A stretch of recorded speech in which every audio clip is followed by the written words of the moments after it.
وأتموا الحج والعمرة لله.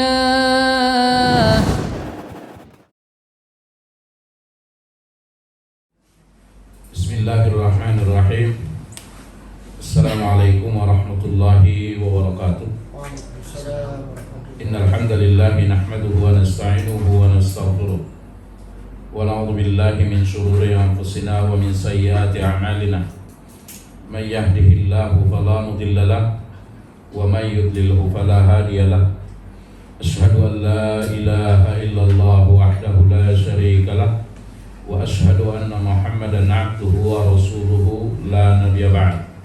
اللهم صل على محمد وعلى آله وأصحابه أجمعين. Kita masih ada dalam hadis yang diriwayatkan oleh Imam Bukhari dari Abu Hurairah. Yang hadis ini masyhur dengan hadis musii'us shalah, yang mana kandungan hadis ini adalah rukun-rukun daripada salat. Nah, kemarin kita sudah pelajari sebahagian awal. Idza qumta ila shalah, apabila engkau hendak berdiri untuk melakukan salat, fa asbighil wudu, maka sempurnakan wudu. Nah, wudu kita sudah pelajari semampu kita. Yang berikutnya qumta, apabila engkau berdiri. Dan kemarin kita sudah bicarakan salat yang wajib itu adalah harus berdiri. Tidak sah salat yang wajib kalau tidak berdiri, kecuali ada uzur syar'inya. Dalam berdiri ini ada beberapa hal yang harus kita perhatikan. Yang pertama, berdiri menghadap sutra. Ya, berdiri menghadap sutra. Apa sutra? Sutra adalah pembatas seorang yang salat dari hal yang mungkin akan melewati dia ketika dia salat. Karena kalau kita salat, tidak boleh ada yang melintasi kita dalam salat itu. Ya, bahkan Nabi katakan, kalau kamu tahu apa dosanya melintasi orang yang salat, maka lebih baik kamu menunggu selama 40 tahun. Nah, jadi sutra terjadi khilafiyah. Ada yang mengatakan wajib, ada yang mengatakan sunnah. Akan tetapi mayoritas ulama, jumhurul ulama mengatakan bahwa sutra adalah sunnah.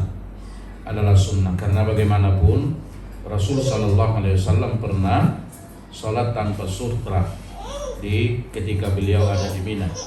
Ada beberapa kali. Nah, jadi pendapat yang paling kuat bahwa salat menghadap sutra itu adalah hukumnya sunnah. Sutra di sini banyak, antara lain bisa dijadikan sutra itu tembok, antara lain bisa dijadikan sutra itu tiang.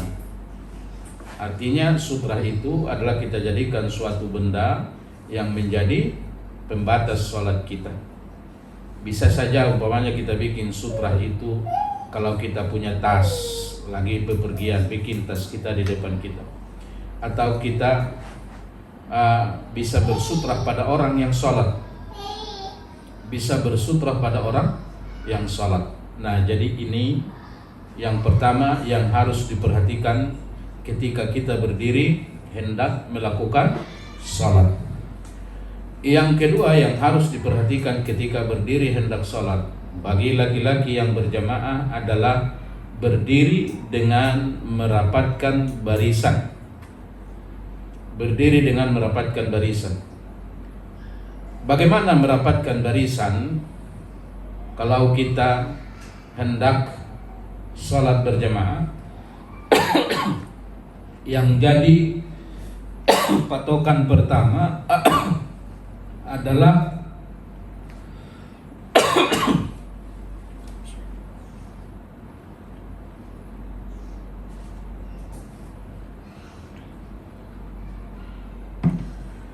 kalau kita berdiri hendak melakukan salat berjamaah, patokan pertama adalah mata kaki dengan mata kaki.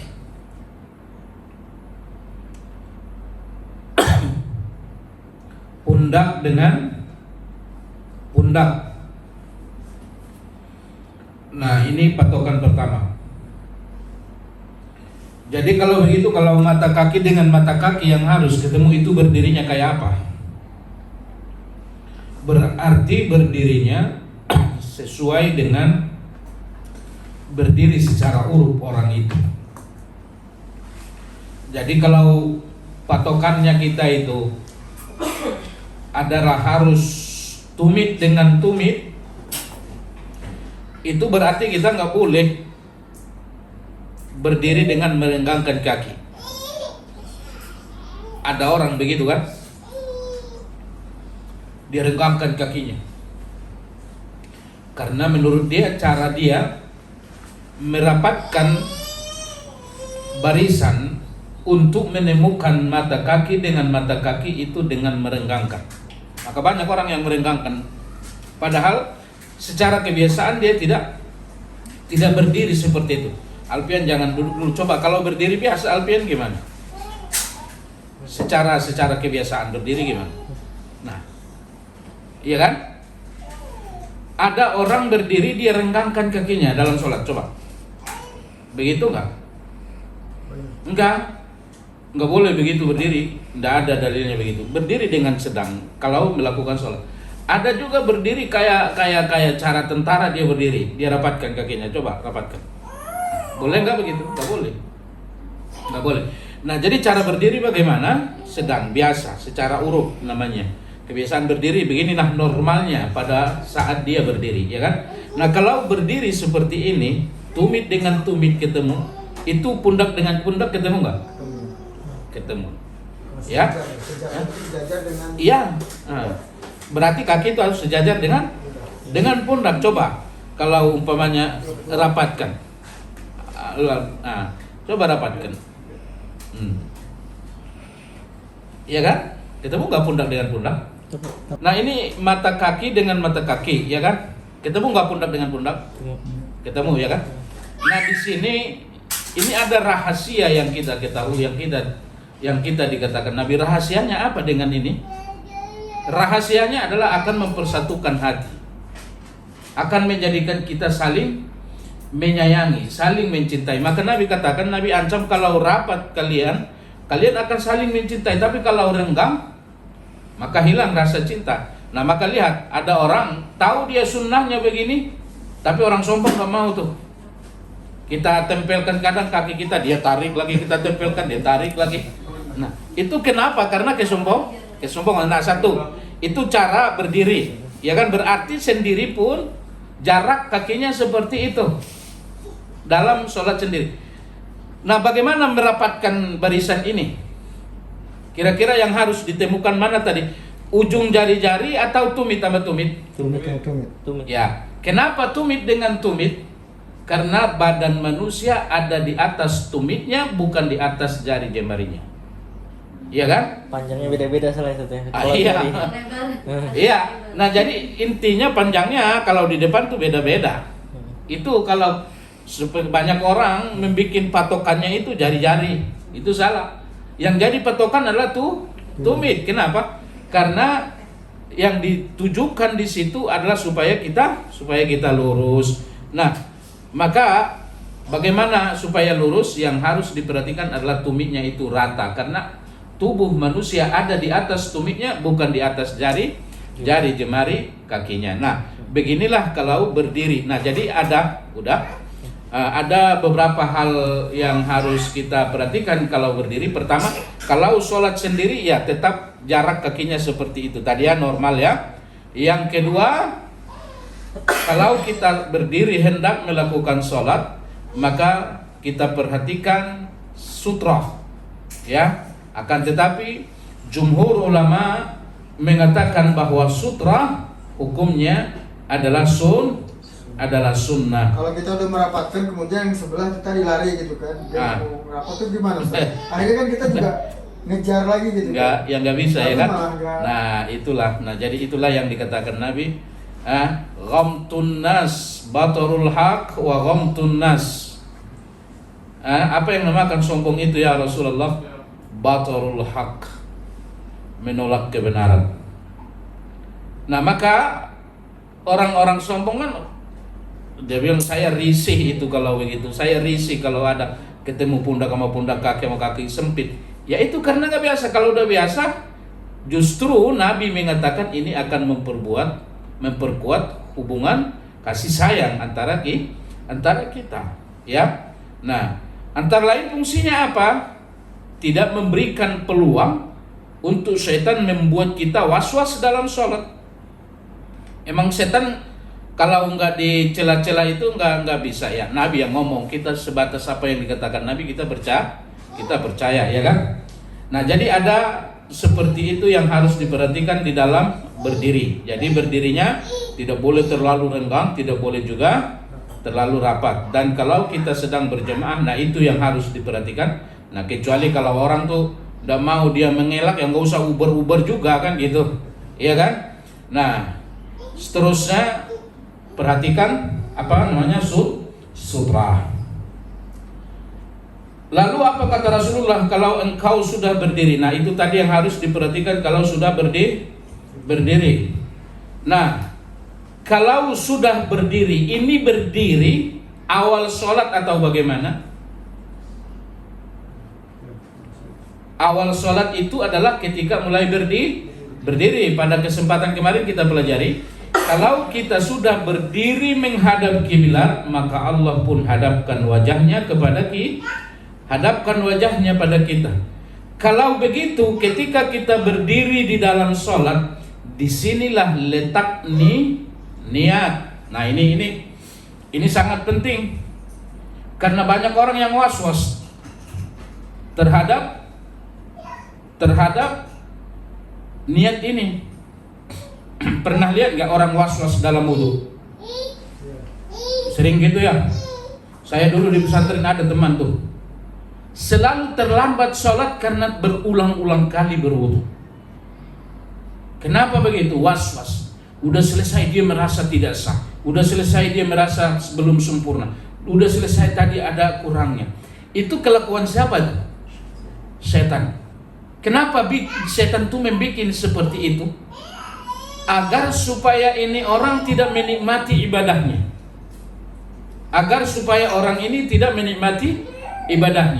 Ini biasa terjadi di mana? Wudu. Terus biasa terjadi di mana? Ketika niat hendak melakukan sholat. Dulu ada itu di Multahadah ada dulu, tapi beliau udah nggak ada. Berapa kali dijelasin nggak paham. Tapi kalau orang tuh udah takbir, selesai imam tuh udah mau selesai Fatihah, dia masih tetap aja takbir. Allahu Akbar. Berulang-ulang kali. Kenapa terjadi seperti itu? Itu adalah namanya was-was. Namanya ada was-was. Kalau kita perhatikan banyak itu orang begitu. Berulang-ulang kali dia bertakbir ketika hendak memulai sholat. Nah, kenapa seperti itu? Itu adalah pertama dinamakan was-was. Alladzi yuwaswisu fi sudurin nas. Orang tuh kalau sudah was-was nanti apa akibatnya? Akibatnya tidak menikmati sholat. Sulit bagi dia khusyuk. Kalau dia sudah diawali dengan was-was ketika dia mengawali ibadah tersebut, sulit bagi dia khusyuk. Nah, jadi kalau begitu, hal yang sangat penting ketika berdiri ini adalah menanamkan niat. Apa tujuan niat di situ? Apakah Ibnu Qayyim al-Jauziyah rahimahullah memberikan komentar, apakah terjadi sebuah perbuatan tanpa niat? Ada nggak perbuatan nggak niat? Nggak ada itu. Saya datang ke sini karena ya yang membuat saya datang ke sini karena niat saya kan. Jadi adanya perbuatan tanpa niat itu hanya bagi orang yang gila, bagi orang yang kaget, bagi orang yang dipaksa. Nah, itu terjadi perbuatan tanpa niat. Tapi kalau orangnya masih waras, dia tidak dipaksa, dia tidak gila, dia tidak mabuk, dia tidak kaget, tidak mungkin terjadi perbuatan tanpa diawali dengan niat. Tidak mungkin itu terjadi. Nah, maka dari itu an-niyatu mahalluhal qalbu. Niat itu adalah tempatnya di hati. Nah, kalau begitu, kalau niat itu sesuatu hal yang pasti terjadi karena tidak ada perbuatan tanpa niat. Nabi katakan innamal a'malu binniyat. Tidak ada satu perbuatan pun yang tanpa diawali dengan niat. Wa innamal likulli imri'in ma nawa. Hasil setiap perbuatan adalah apa niatnya, selesai. Itu makna hadis itu. Innamal a'malu binniyat. Tidak mungkin ada sebuah perbuatan, tidak mungkin ada sebuah gerak, tidak mungkin ada sebuah ucapan, tidak mungkin ada sebuah pandangan kecuali itu adalah karena adanya niat. Jadi kalau begitu niat selalu kita lihat ada dalam setiap ibadah-ibadah yang kita lakukan pada Allah adalah rukun yang pertama itu niat. Kalau begitu apa tujuannya niat itu? Yang pertama niat itu apakah yang diucapkan atau apa yang ada dalam hati? Apa yang ada dalam hati. Jadi tujuan niat itu apa? Ada dua tujuan niat itu. Pastikan Anda hendak melakukan sholat itu atau ibadah itu karena Allah. Yang kedua, untuk membedakan ini sholat wajib ataukah ini sholat sunnah. Itulah yang menjadi sehingga setiap ibadah ada kita lihat merupakan rukunnya di awal adalah niat. Nah, ini mau sholat maghrib. Begitu kita berdiri melakukan sholat, ini berdiri udah mulai melakukan sholat belum? Udah. Karena Nabi katakan fastaqbilil qiblah, berdirilah dan menghadaplah ke kiblat. Kalau kita sudah berdiri menghadap kiblat, maka Allah pun menghadapkan wajahnya. Jatuhkan niat di dalam hati, bukan di lisan. Bukan di lisan. Niat itu tidak diucapkan kecuali pada dua tempat, dan itu pun tidak dinamakan niat, namakan lafaz. Ketika kita haji atau umrah, ketika kita memotong korban. Nah, selain itu niat itu ada di dalam hati. Tujuannya apa? Sebelum Anda memulai ibadah ini atau memulai sholat ini, pastikan ini sholat karena Allah. Dan katakan di dalam hati, kalau ini adalah sholat wajib. Kalau ini adalah sholat sunnah, adalah sholat sunnah. Nah, ini tujuannya. Karena kemarin kita pelajari ada dua kelompok yang sholat. Orang yang beriman sholat, orang yang munafik juga sholat. Perbedaannya apa? Orang beriman sholat ikhlas, kalau orang munafik sholat riya. Nah, maka dari itu dalam setiap ibadah, niat itu bukan mesti di awal saja, tidak di awal saja niat itu. Ya, mulainya dari awal iya, tapi niat ini harus dijaga sampai ibadah ini berakhir. Bisa niat rusak di tengah enggak? Bisa ya.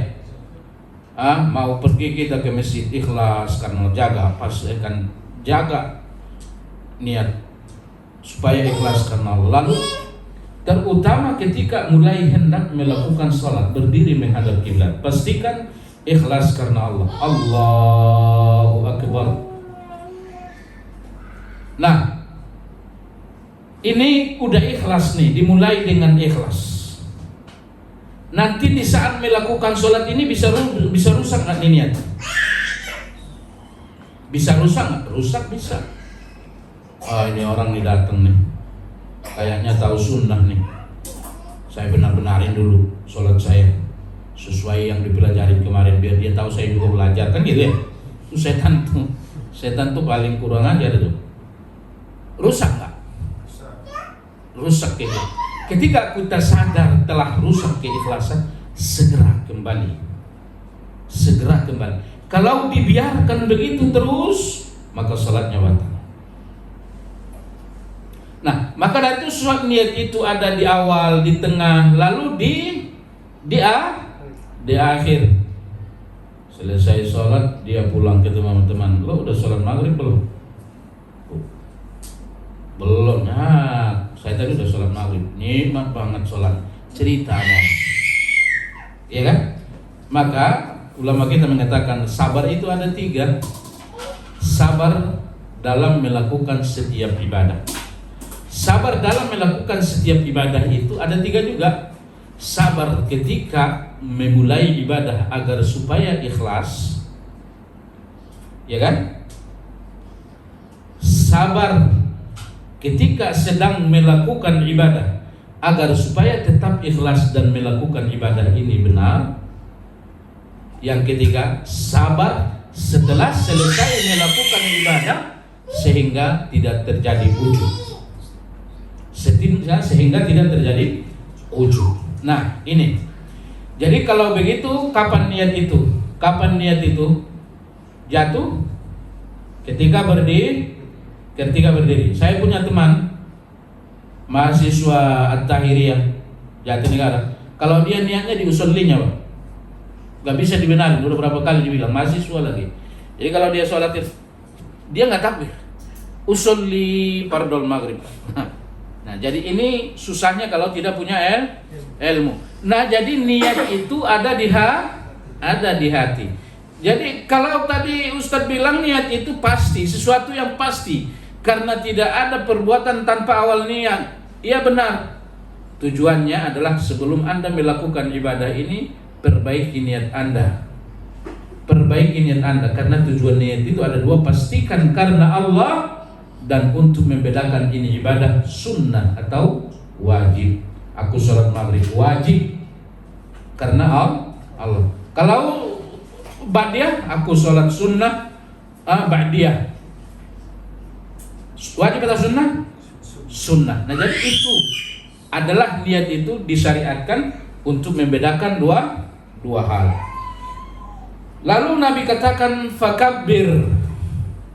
Di sini sebagian kemarin saya sudah terangkan fakabbir ada huruf fa, bukan thumma.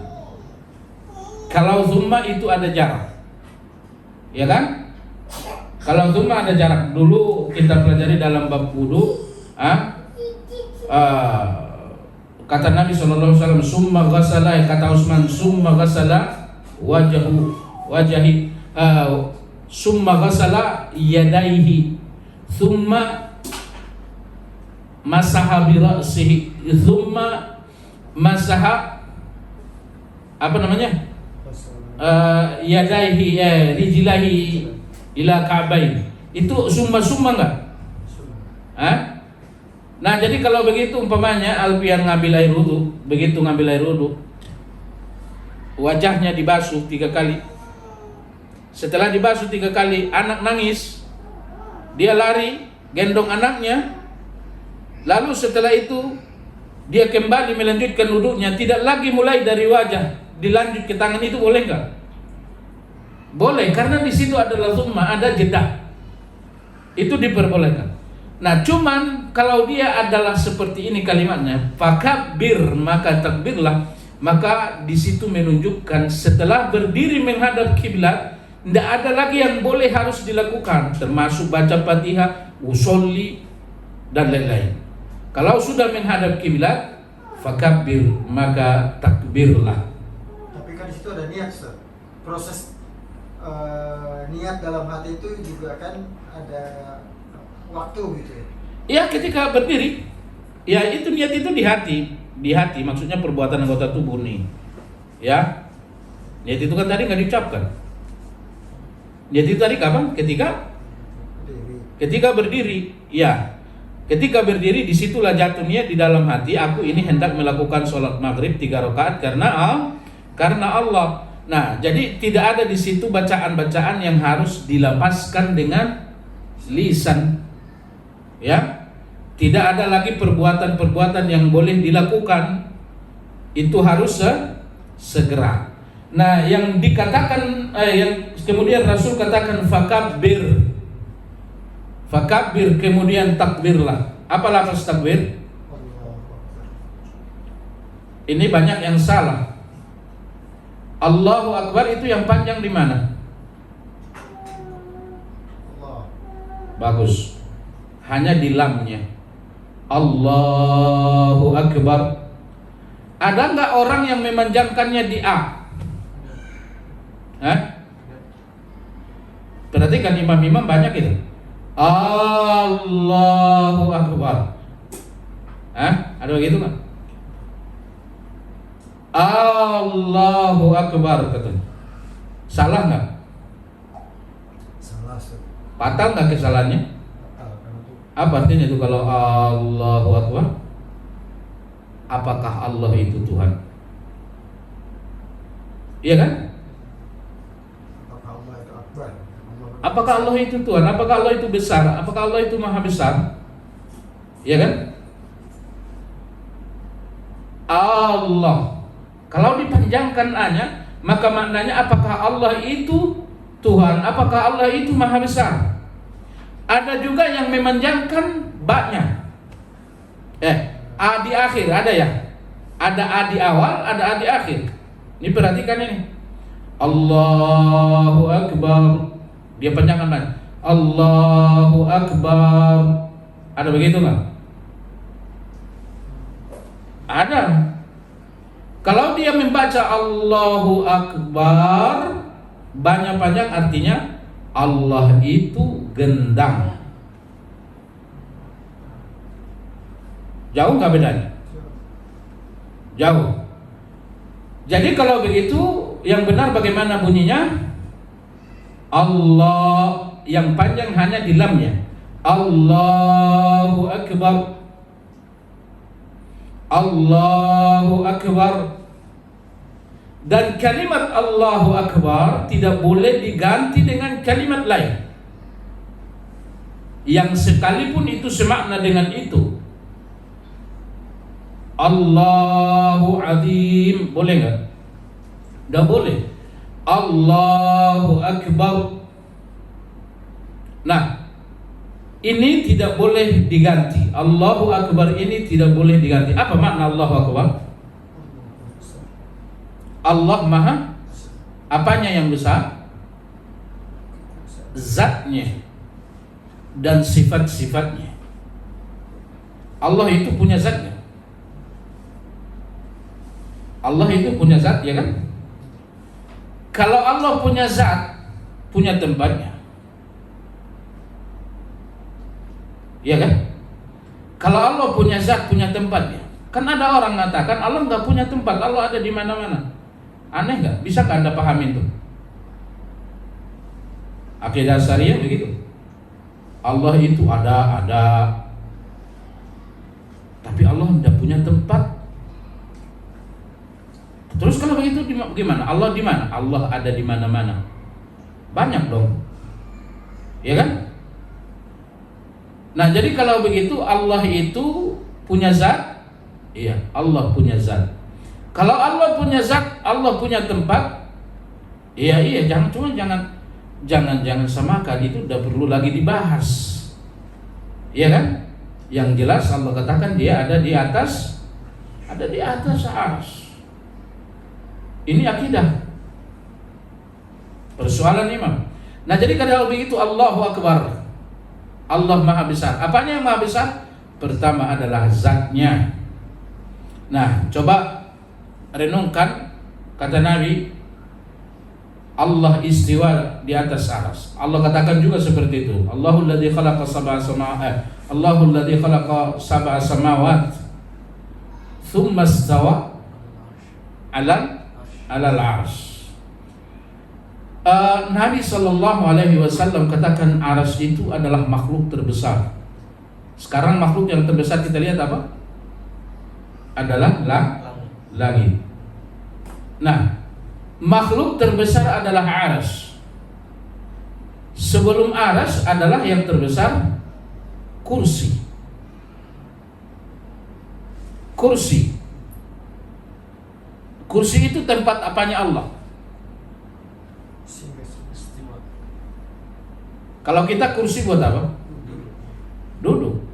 Kalau Allah kursi bukan untuk duduk, adalah untuk tempat dua kakinya.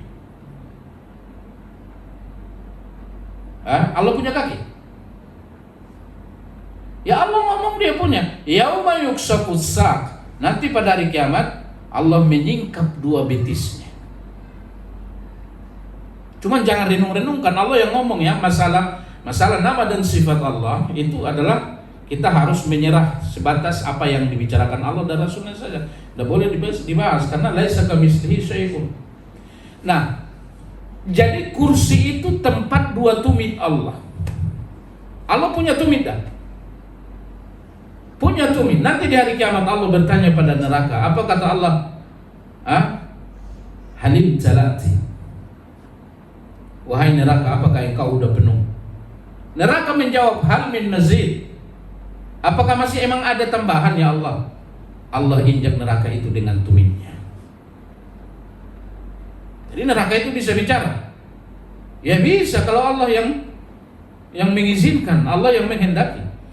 Nah, jadi kursi yang hanya menjadi tempat dua tumit Allah, wasi'a kursiyuhus samawati. Pernah baca nggak ayatnya? Berapa luasnya kursi itu? Wasi'a kursiyuhus samawati wal ard. Luasnya kursi Allah adalah seluas langit dan bumi. Kalau kursinya Allah saja seluas langit dan bumi, maka bagaimana mungkin ada keberatan Allah mengatur alam? Maka dia katakan wala ya'uduhu hifdhuhuma wa huwal aliyyul azim. Allah tidak keberatan sedikit pun mengatur makhluk ini. Kenapa? Karena kursinya Allah seluas langit dan bumi. Maksud seluas langit dan bumi bagaimana? Ini saya kasih perbandingan yang dikatakan Rasul. Bumi ini berapa lapis? 7 lapis. 7 lapis bumi ini digabung semua luasnya, itu kira-kira luas nggak? Luas? Bumi ini 7 lapisnya itu digabung, seandainya digabung luasnya bumi yang 7 lapis ini, langit pertama jauh lebih luas dari 7 lapis bukan langit pertama dengan bumi pertama. Ya. 7 lapis bumi digabung luasnya, langit pertama jauh lebih luas dari 7 lapis bumi. Lalu langit kedua jauh lebih luas dari langit yang pertama. Langit ketiga jauh lebih luas lagi dari langit kedua. Karena langit semakin ke atas itu semakin mulia. Kenapa? Karena dia semakin dekat dengan Allah. Sesuatu yang semakin dekat dengan Allah, semakin dekat dengan arasnya Allah, maka dia semakin mulia. Maka surga Firdaus itu beratapkan aras. Nah, jadi 7 lapis bumi digabung luasnya, langit pertama lebih luas. Lalu langit kedua jauh lebih luas dari langit pertama. Langit ketiga jauh lebih luas dari langit kedua. Begitulah sampai langit yang ketujuh. Nah, 7 lapis langit dan 7 lapis bumi itu digabung luasnya, seperti itulah luasnya kursi. Wasi'a kursiyuhus samawati wal ard. Dan luasnya kursi Allah seluas langit dan bumi. Lalu aras itu bagaimana luasnya? Nabi katakan, kalau Anda melihat ada padang pasir yang sangat luas, lalu ada sebuah gelang itu diambil, buang itu ke padang pasir yang luas itu. Gelang itulah kursi, padang pasir yang luas itulah aras. Aras itulah tempat Allah istiwa. Kursi itulah tempat Allah, tempat dua tumit Allah. Nah, kira-kira bisa bayangin nggak bagaimana besarnya zat Allah? Kira-kira Adakah kesulitan bagi Allah mengatur seluruh makhluk? Tidak. Nah, inilah yang dimaksud Allahu Akbar. Pertama, Allah zatnya maha besar. Allahu Akbar, sifat-sifatnya maha sempurna. Manusia punya sifat sempurna nggak? Punya sifat sempurna. Melihat nggak manusia melihat? Itu kesempurnaan ya. Tapi kesempurnaan yang dimiliki manusia semua terbatas. Semua terbatas. Adapun sifat Allah tidak terbatas. Kita punya penglihatan, ini sifat kesempurnaan, tapi di balik tembok ini aja kita nggak bisa lihat. Apalagi apa yang di dalam hati seseorang, nggak bisa kita lihat. Allah begitu nggak? Tidak. Maka dari itu yang dimaksud Allahu Akbar yang kedua, Allah Maha Besar, itu adalah sifatnya Allah Maha sempurna. Nah, kita berdiri lalu kita takbir. Apa fungsi takbir? Pertama, takbir ihram ini fungsinya memulai sholat, satu, ya kan? Yang kedua, takbir, ada takbir ihram, ada namanya takbir intiqal. Dari perpindahan dari satu perbuatan sholat kepada perbuatan berikutnya dinamakan dengan takbiratul intiqal. Apa fungsi takbir ini? Fungsi takbir pertama, kalau dalam takbiratul ihram tadi adalah membuka sholat. Yang kedua, fungsi takbir pada takbir intiqal itu adalah zikir dari satu perbuatan sholat kepada perbuatan sholat berikutnya. Itu zikir. Yang ketiga fungsinya perhiasan sholat. Cakap gak sholat kalau nggak ada takbirnya? Coba deh, nggak ada takbir, cakap nggak? Allahu Akbar, nggak ada takbir, rukuk dia, rukuk. Sami Allahu liman hamid, nggak ada. Allahu Akbar, nggak ada Allahu Akbarnya. Cakap nggak sholatnya? Coba siapa yang berdiri?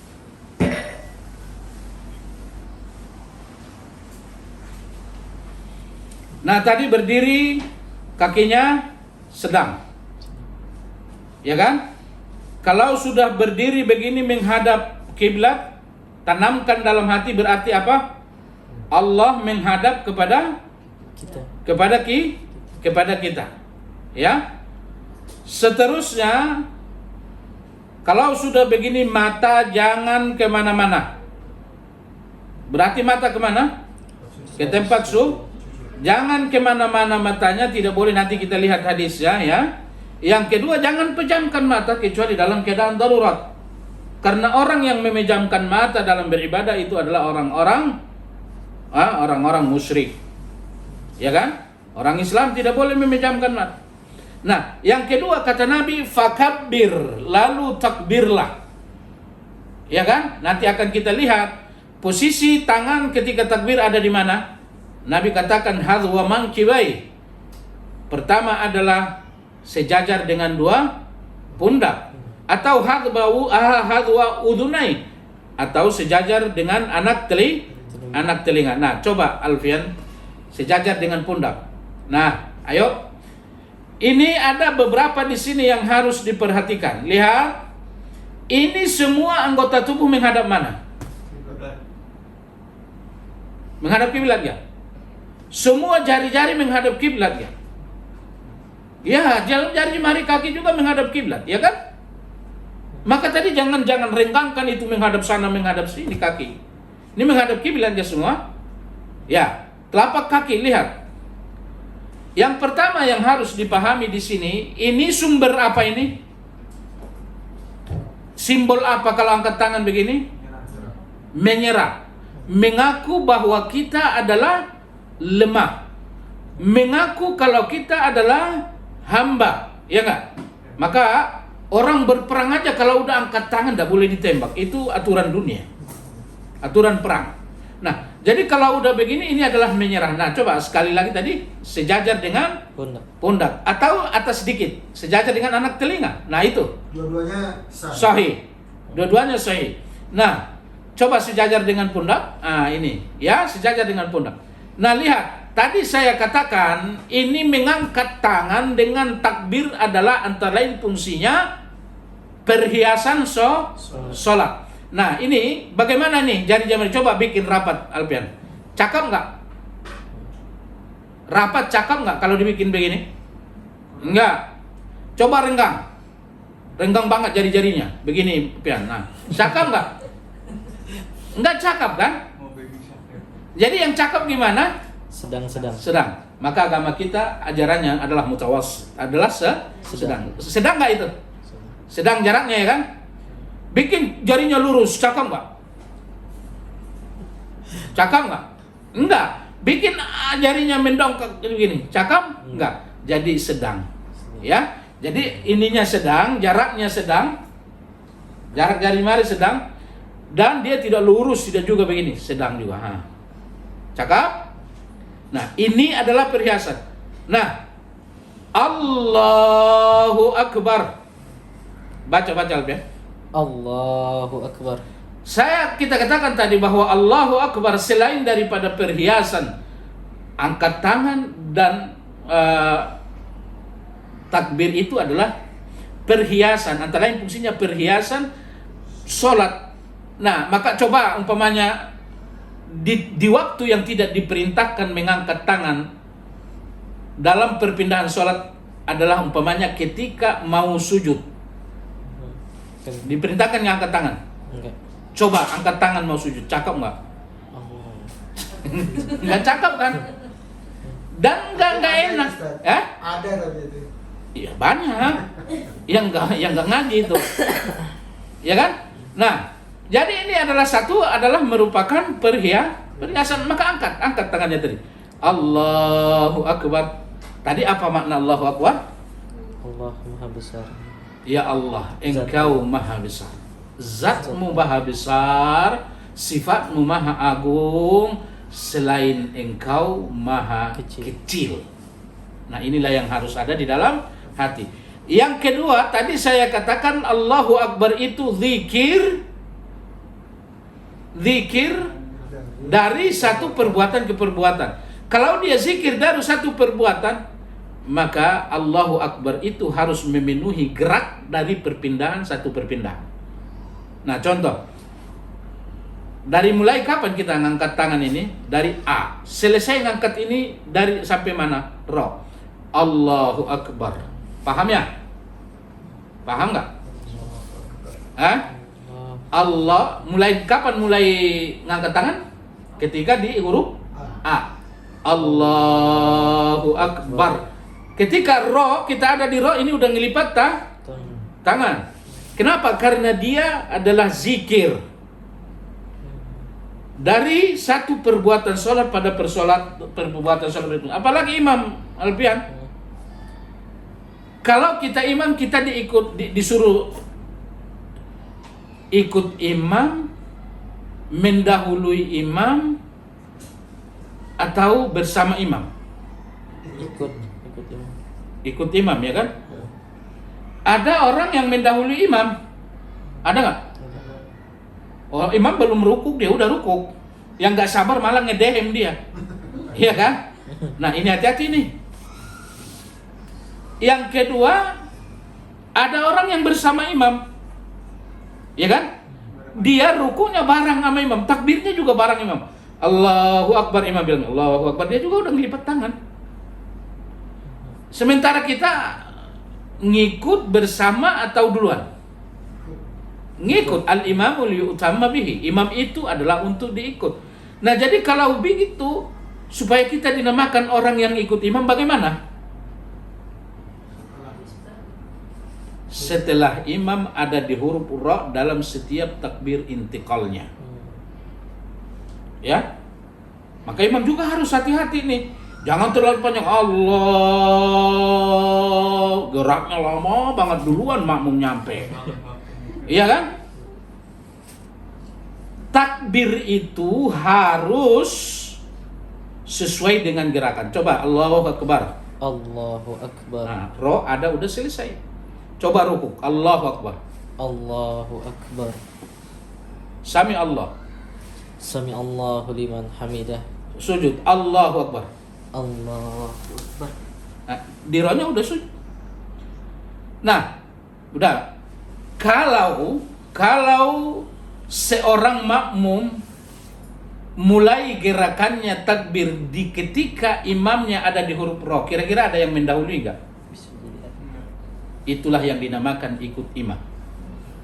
Ini harus benar-benar diperhatikan. Coba imam, coba balik. Imam coba takbir ihram, takbiratul ihram. Allahu Akbar. Allahu Akbar. Nah, ini yang harus dilakukan. Paham ya?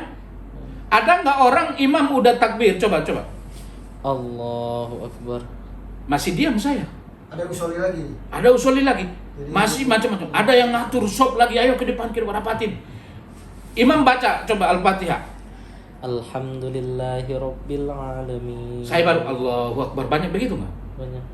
Salah nggak itu? Bukan sekedar salah. Itu kesalahan yang sangat fatal. Nabi katakan siapa yang sholat berjamaah takbirnya mengikut imam 12 tahun apa berapa tahun? Saya lupa Allah alam, saya cari lagi. 12 tahun apa 2 tahun saya lupa Allah alam, masuk surga dia. Jadi kalau kita berjamaah yang paling penting untuk diperhatikan itu adalah takbir mengikut imam. Jadi jangan seperti tadi. Nah, jadi kalau begitu siapa yang harus memperhatikan ini? Pertama, imam memperhatikan gerakannya dengan baik. Makmum juga seperti itu. Ayo. Allahu Akbar. Ayo. Allahu Akbar. Allahu Akbar. Saya makmumnya nih. Coba rukuk. Alpian. Allahu Akbar. Allahu Akbar. Saya mulai rukuk di ketika dia ngomong apa? Ro. Dia juga harus sampai di rukuknya pada huruf ro. Nah, inilah yang dinamakan liutamma, mengikuti imam. Coba sami Allah. Sami Allahu liman hamidah. Saya kapan bangkit? Seketika ia ada di huruf ha. Coba sami Allahu liman. Sami Allahu liman hamidah. Rabbana, baru saya bangkit. Rabbana walakal hamdu. Dalam riwayat Allahumma Rabbana walakal hamdu. Ada 4 riwayat. Jadi kapan saya bangkit? Ketika dia ada di huruf ha. Dia mengingatkan kita, Sami Allahu liman hamidah. Wahai saudaraku semua, Allah maha mendengar semua hambanya yang memujinya. Imam mengingatkan kita ini supaya memuji Allah. Wahai jamaahku semua, Allah maha mendengar semua hambanya yang memujinya. Sami Allahu liman hamidah. Anda jangan ngomong lagi Sami Allahu liman hamidah. Apa jawabannya? Rabbana. Nah, pujilah karena dia ngomong tadi, wahai jamaahku, Allah maha mendengar semua hambanya yang memujinya. Maka kita jamaahnya bangkit. Rabbana lakal hamdu, Rabbana walakal hamdu, Allahumma Rabbana lakal hamdu, Allahumma Rabbana walakal hamdu. Ada 4 riwayat. Nah, ya kan? Sami Allahu liman hamidah. Coba sujud sekali. Allahu Akbar. Dia ada roh, saya Allahu Akbar. Nah, coba salam Pan. Salam. Ini Alpian imam nih, coba. Assalamualaikum warahmatullah. Assalamualaikum warahmatullah. Boleh nggak Alpian ngasih jeda di salam antara pertama sama kedua? Tidak boleh, ya kan? Tapi lihat imam yang nggak paham, nggak berem. Assalamualaikum warahmatullah. Ada jarak lama. Lihat jamaahnya udah duluan selesai. Nggak sabar jamaahnya, ya kan? Imamnya masih begini ke kanan, makmumnya udah begini. Berarti siapa duluan? Yang imam siapa sebenarnya? Imamnya lama. Imamnya lama, benar. Jadi sama-sama nggak tahu. Nah, jadi imam tuh bagaimana? Assalamualaikum warahmatullah. Assalamualaikum warahmatullah. Anehnya ada imam lagi. Assalamualaikum warahmatullah. ini dia nggak jaharin, orang nggak dengar. Jadi siapa duluan selesai kalau begitu? Nah, jadi kalau begitu kapan kita mulai bersalam? Coba Albian. Assalamualaikum.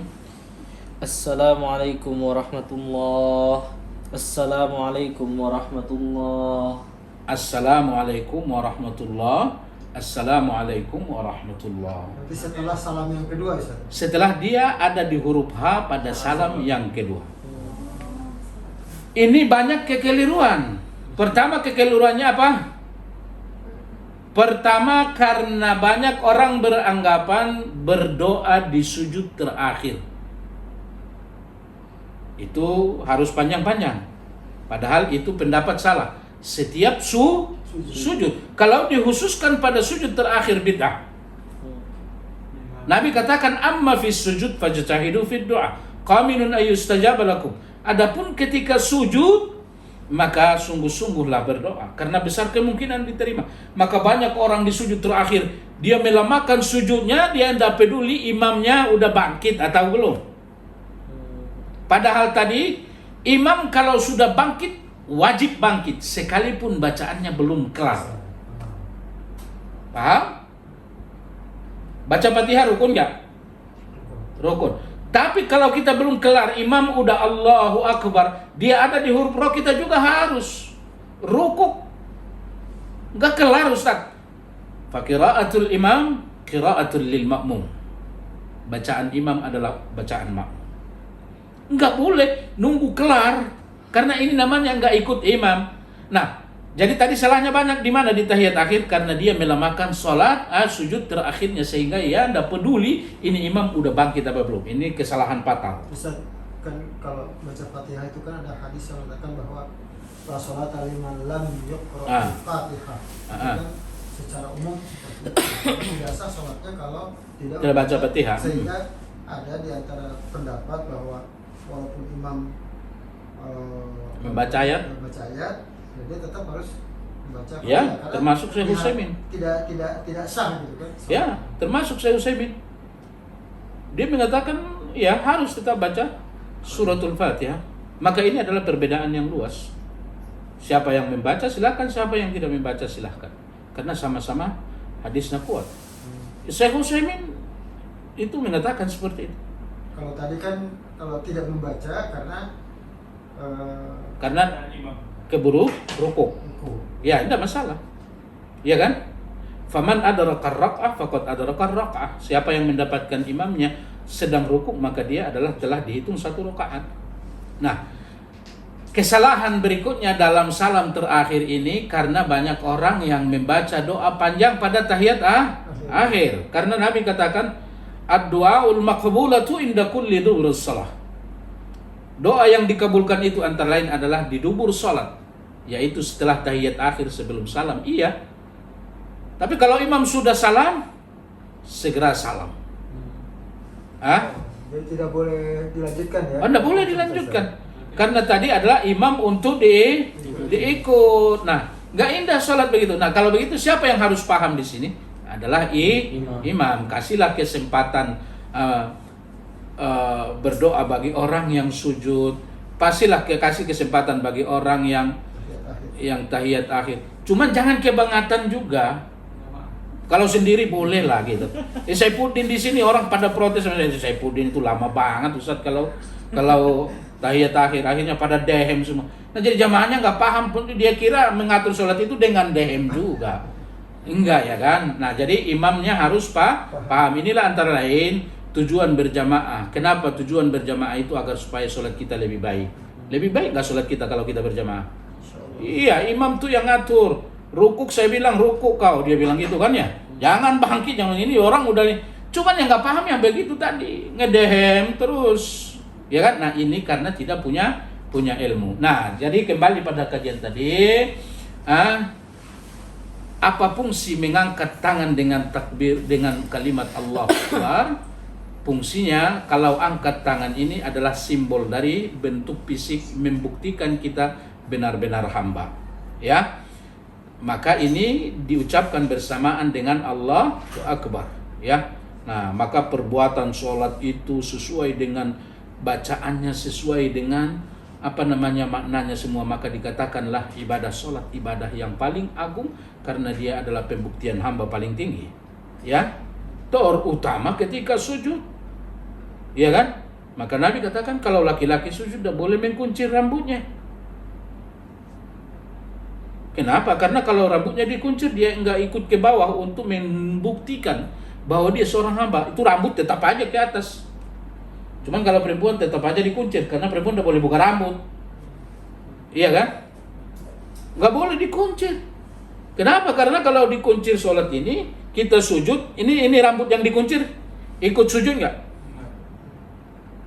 Enggak. Sementara ketika sujud kita semua yang ikut anggota sujud itu di akhirat nanti, kalaupun tuh orang masuk neraka dulu, dia nggak dibakar neraka. Nah, jadi itulah fungsinya. Allahu Akbar. Coba sebentar lagi. Coba dilihat berdirinya sedang ya. Lalu matanya kemana? Ke tempat sujud. Lalu angkat tangan. Gimana tadi? Ada dua kemungkinan. Allahu Akbar. Nah, nanti kita pelajari nanti bagaimana lipatnya. Ini lipatnya gimana? Ada macam-macam lipat nih. Allahu Akbar. Lipat di mana? Di dada. Atau kalau dada di mana, Pian? Di sini. Ya, itu. Atau di atas perut, bawah dikit.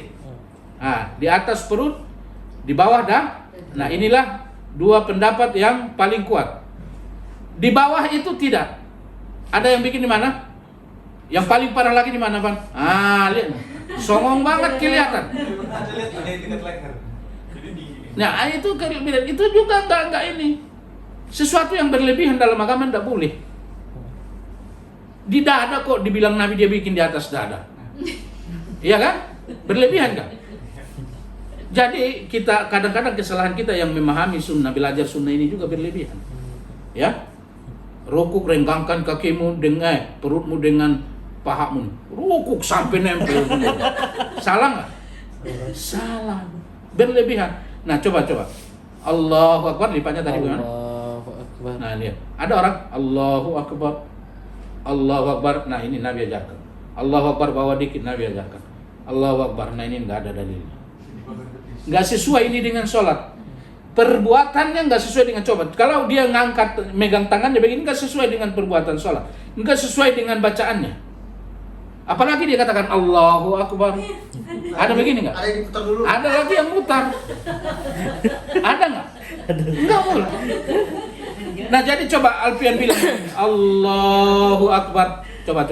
Tangannya Allahu begitu, Akbar. lipatnya begitu, matanya ke tempat sujud. Kelihatan orang takut enggak? Cakap enggak kelihatan? Cakep. Seorang hamba enggak kelihatan? Ada enggak di situ bentuk kesombongan? Tidak ada.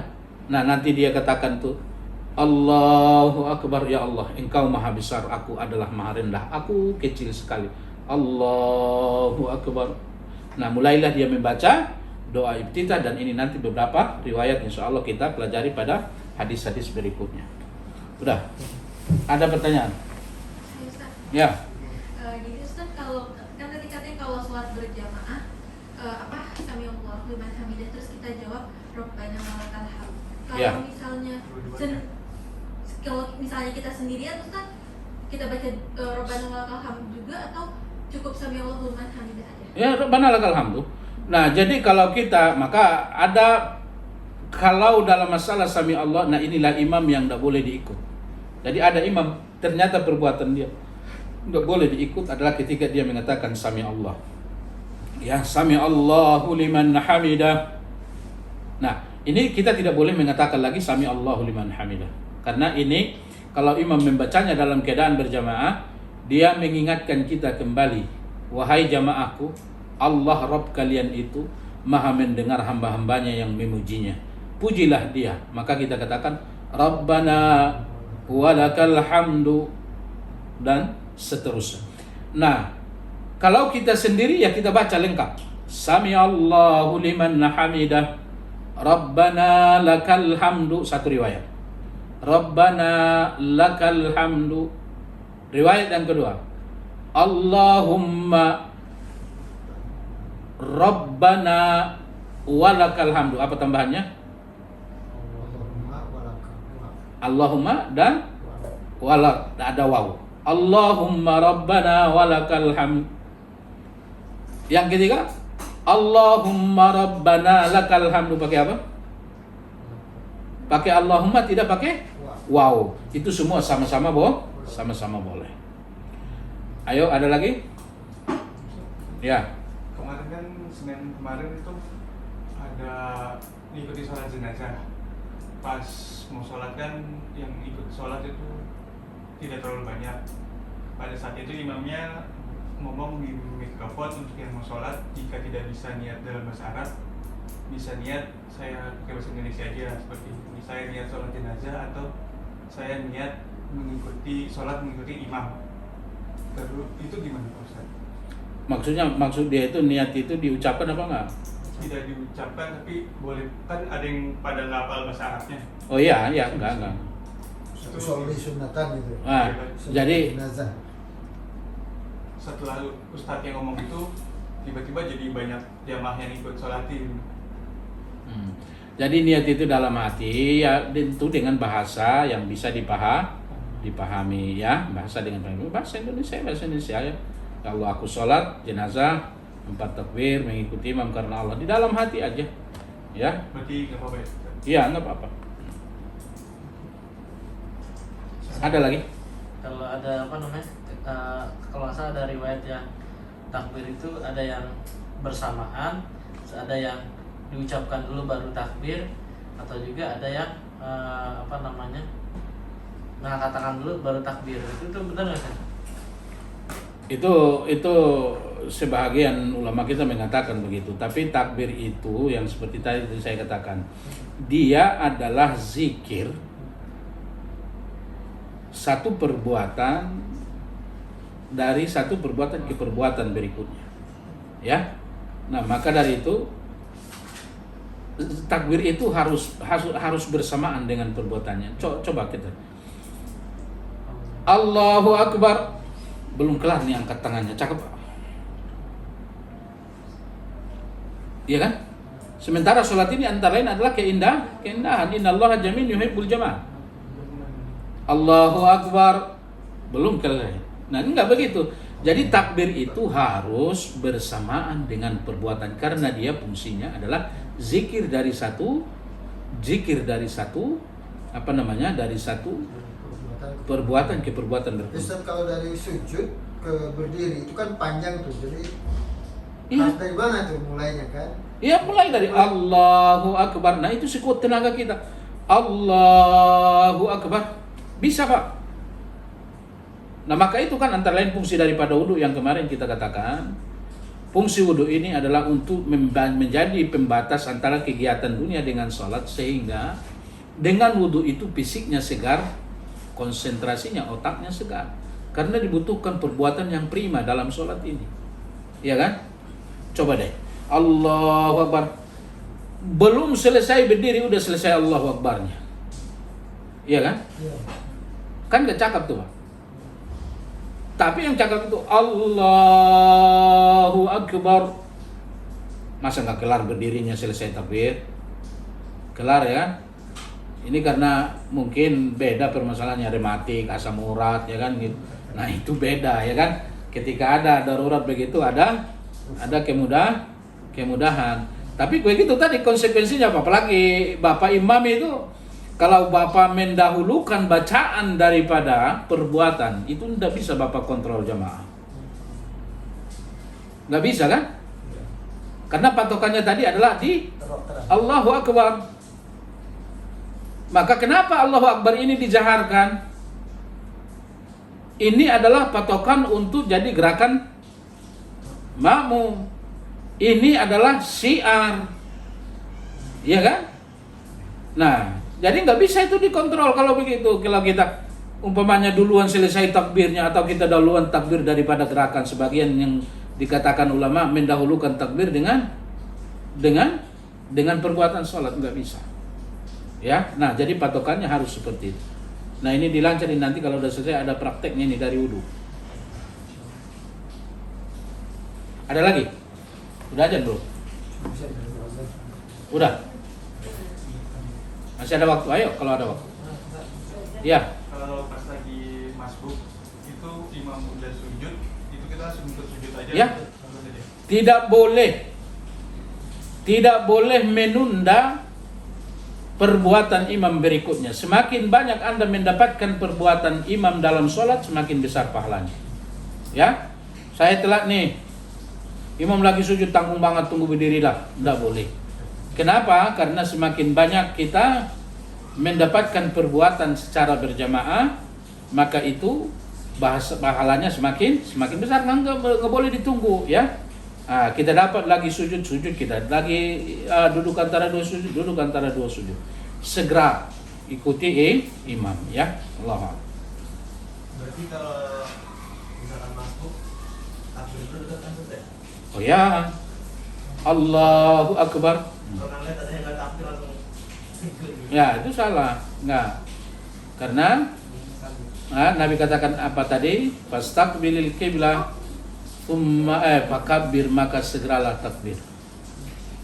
Nah, jadi kalau tadi umpamanya antum dapatkan imam udah sujud, tunggu berdiri lalu Anda ndak fakabbir namanya.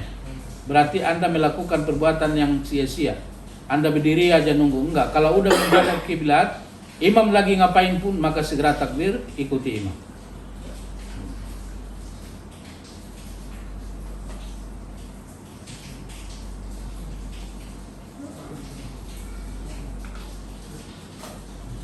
Udah. Kita tutup dengan kafarah majelis. Subhanakallahumma bihamdika asyhadu an la ilaha illa anta astaghfiruka wa atubu ilaik. Assalamualaikum warahmatullahi wabarakatuh. Waalaikumsalam warahmatullahi wabarakatuh.